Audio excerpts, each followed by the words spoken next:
وێژێ لەگەڵ مامۆستای پایەبەرز و زانای گەلەکەماندا مامۆستا شکرۆڵڵای بابان. مامۆستا گیان، بۆ پەڕی ڕێز و احترامەوە بۆ جنابتان و بۆ هەموو ئەو خۆشەویستانەی کە لە ڕێگەی گەشەپێدانی فەرهەنگ و ئەدەبی نەتەوەکەماندا زەحمەتیان کێشاوە و لە پێناویە هەوڵ و تەقالایان داوە و بە پێشکەشکردنی جوانترین سڵاو بۆ خۆشک و برائەدەب دۆستەکانمان لە هەموو ناوچەکانی کوردستانە ئەمڕۆ هاتووینەتە خزمەتتان کە وتووێژێکمان لەگەڵا بکەی. ئەڵبەت لە سەرەتاوە گەلێ تەشەکر و سوپاسی گەرمت لێ دەکەم لەبەر ئەوەی ئەم دەرفەتت بە ئێمەدا کە بینە خزمەتتان و گەلێ پرسیاری فەرهەنگی و زانستیتان لێ بکەین. مامۆستا گیان، ڕەنگە هیچ کورد زمانێک نەبێ کە ناوی بەڕێستانی نەبیستوێ و بە هوێی بیستنی کارەوانی شێعر و گۆرانیەوە کە لەلایەن رادیو سنەوە و هەروەها رادیو کرماشان و رادیو تارانەوە ئاراستەی گوێگرەکانتان دەکرد، دەنگە گەرم و بەهەستەکەتیان بەرگوێ نەکەوت بێ. کەوابوو لە هەموو ناوچەکانی کوردستانی پان و بەریندا بۆ هەموو کەس چ خەڵکی شار و چ خەڵکی لادێ ناسراوی. بەڵام هەوڵ پرسیارم لە جنابتان ئەمەیە کە جوانتر خۆتان بە گوێگرەکان بناسێنن و بڵێن کە بنەماڵە بەڕێزەکەتان دەچێتەوە سەر کام یەک لە بنەماڵەکانی بابان. بۆ پەڕی سوپاسەوە لەم هەموو ڕێزگیریە کە زۆر لە ڕەدەی من زۆرترە و سپاسێکی زۆر لە ئێوە بەرادەرانی خۆشەویست. لە وەڵامی یەکەم پرسیارە ئەبێ بڵێم ئەمن لە بنەماڵەی ساحب قەران بابان. من شکرۆڵای بابان، کوڕی حاج داودخانی بابان، کوڕی سلەیمانبەگی بابان، کوڕی ڕۆسەمبەگی خەزانەداری ساحب قەران بابان، کوڕی ئەحمەدبەگی ساحب قەران.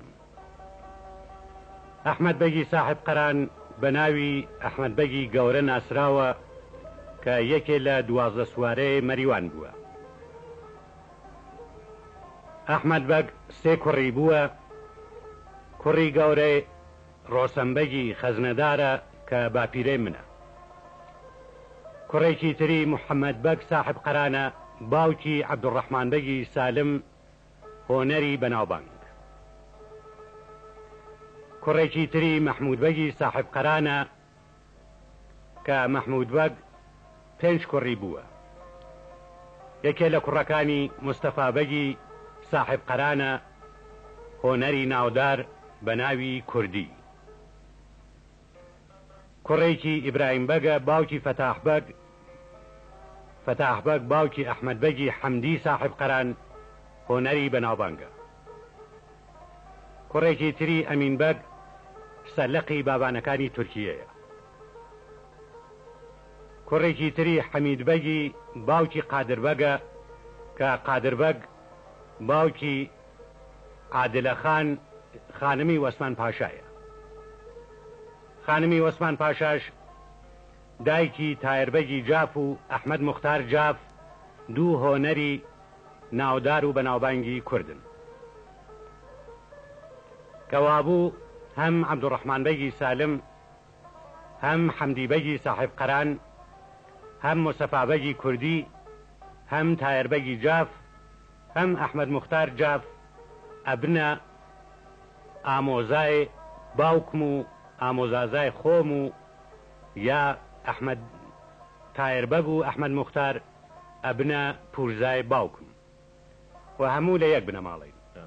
هەموو ئەڕواتەوە سەر ئەحمەدبەگی ساحب قەران، ئەحمەدبەگی گەورە کە ئەحمەدبەگ فەرماندەی لەشکری سوپای بابان بووە کاتێ هاتوون بۆ کرماشان و کوردستان و لێرە فەرمانڕەوایی کردووە و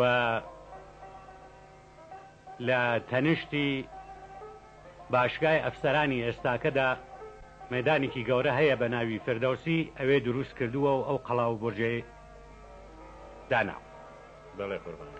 لە لای دایکەوە دایکم ئامێنە خانم کچی فەخرعولەمای گەورەیە لە خانم دایک بووە. خانم دایک کچی حەماڵی خانی ئەردەڵان خانی حاکمی سەقزە.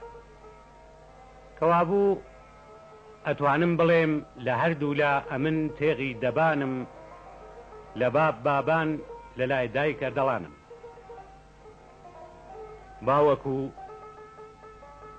لە لای بڕێ کەسەوە ئەگونجێ ئەمە ببێتە هۆی خۆ هەڵکێشان، بەڵام هەردوو بنەماڵە بۆ ئەوە ئەشێن کە ئینسان شانازیان پێوە بکات.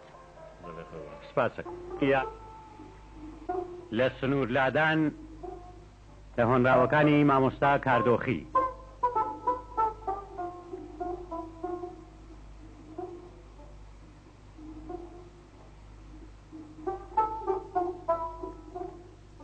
سزای هەر سەربڕینەم و لە حەدی خۆی کە تێپەڕکە، حەقی پاچی نەدارێک بۆ نەمامێتر کە سێبەرکە، سنووری خۆ ئەپارێزن بەڕێزن بێغەمن شادن، برۆ برژانگە بینی وا لە تێغ و قەیچی ئازادن.